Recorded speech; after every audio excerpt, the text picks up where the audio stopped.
समय रैना के Indian got latent में ये एक इंसिडेंट हुआ जिस पर बहुत सारे लोगों के अपने अपने व्यू हैं। बट आपको ये चीज़ समझना पड़ेगा कि ये केवल एक पर्सपेक्टिव नहीं है।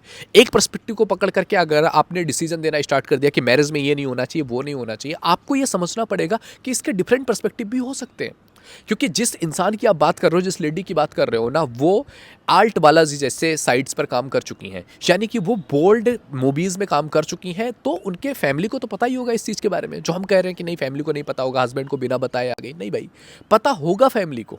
तो वो भी एक पर्सपेक्टिव है। अगर उस चीज़ के लिए वो इंसान अलाउ कर रहा है तो ये भी अलाउ होगा। एंड यू डोंट नो कि उनके बीच में मैरिज को लेकर के क्या कॉन्सेप्ट है। हम मैरिज को लेकर के बहुत ज़्यादा एकदम से हम वेस्ट सिनेरियो सोचने लगते हैं। नहीं, मे बी उनके मैरिज में कॉन्फ्लिक्ट्स हो। 35 साल की है, 15 साल का बच्चा है, यानी कि 18 साल कम से कम शादी को होंगे, 17-18 साल, और मतलब कम एज में शादी हो गई होगी। मे बी उनके बीच में चीज़ें ना जम रही हो, मे बी उनके हस्बैंड का किसी के साथ एक्स्ट्रा मैरिटल अफेयर हो। You don't know, you have no any data. तो आप किसी इंसान